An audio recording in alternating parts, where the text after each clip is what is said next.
Ky mllafim, o zoti Edi Rama, vjen pak nga unë, se unë ta kam bo halal, pa drejtësi që më ke bo mu. Më kanë ndjek dhe më kanë shoqëruar gjithë jetën. Por ajo që unë nuk i bëj halal, zoti Edi Rama, do ja them tani kush është. Unë quhem Erald Zefnoj, dhe Zefnoj është një nga themeluesit e Partisë Socialiste të rrethit Kruj. Dhe Zefnoj ka punu 44 vjet mësues arsimtar dhe sot ka pension 100 euro.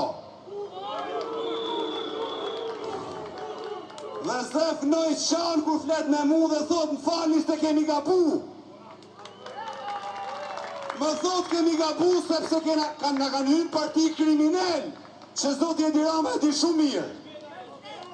E këtë nuk ta bëj halal, zoti kryeministër.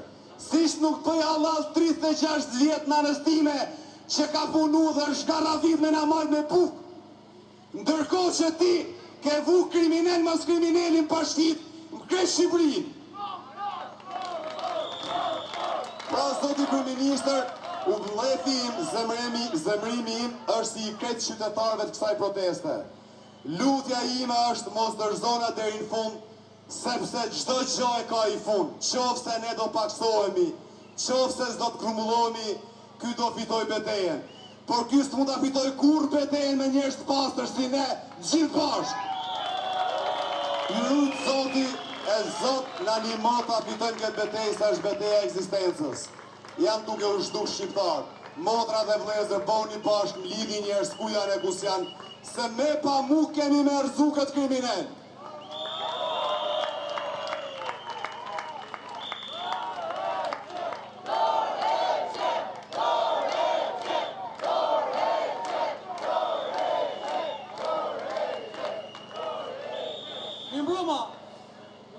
Të gjithë më da keni parë që është një letër ku një arkitekt holandez evropian privatisht i dërgon kryeministrit. Dhe unë prandaj doja ta lexoja këtu sepse të gjithë e kanë marrë sigurisht diçka që e mbështet. Unë fakt e shoh sigur ai po i kërkon të njëjtën gjë si ne. Arkitekti evropian i drejtohet kryeministrit me këto fjalë. Profesioni ynë ka qenë historikisht i varur nga patronazhi politik.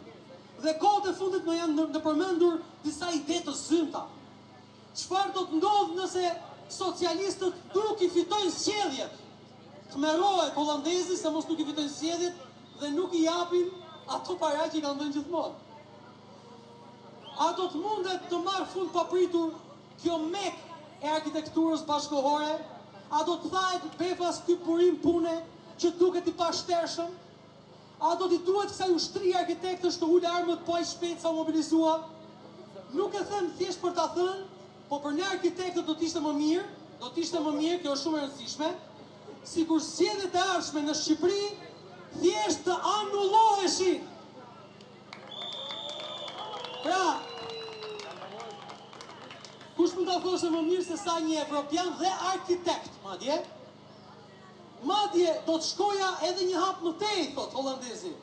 Duke qenë se Shqipëria vazhdon të jetë një mbështetëse ndryquar arkitekturës, profesioni jonë do përfitonte jashtëzakonisht shumë nëse vendi nuk do zhvillonte më kurrë zgjedhje.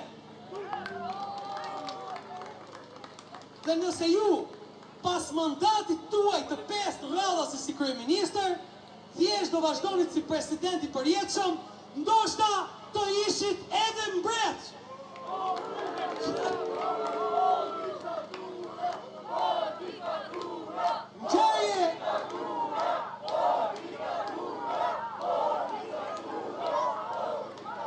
Ngjarje të mëdha historike, thot arkitekti, po zhvillohen ndërsa flasin.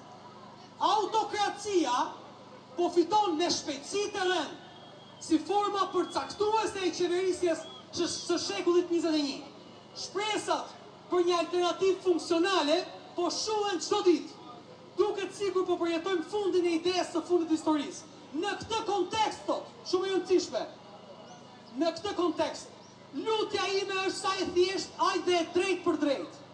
Në një botë autokratësh, a mund të kemi të paktën një autokrat dashamirës dhe me shije?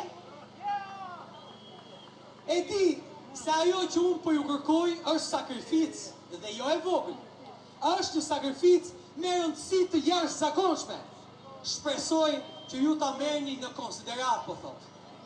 Prandaj, me qënë sa i është një evropian edhe një arkitekt, unë besoj, unë nuk të da letëzoja si që e letëzoni, po të da letëzoja që a i është me ne.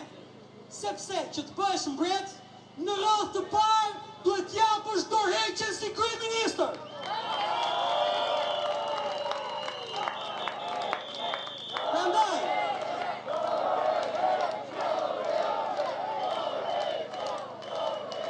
Prandaj dhe ne, edhe arkitekti në formën e vetë, po dhe i vetë, këtë duo, jep dorëheqjen, shkon zgjedhjet parakoshme me një qeveri teknike dhe e shohim se sa mbret do të bëjnë shqiptarët. Dhe do ta shohim ne, por dhe i gjithë Evropa, se sa i duan apo nuk i duan dhe i përzen shqiptarët autokratët dhe nuk i pranojnë kurrë në këtë vend. Prandaj, me qënë se keni vendosur që jo vetëm ta shtukti demokracinë, por të vendosni autokracinë, madje të bëjnë edhe mbret, edhe ne nuk lodhemi me zgjedhje.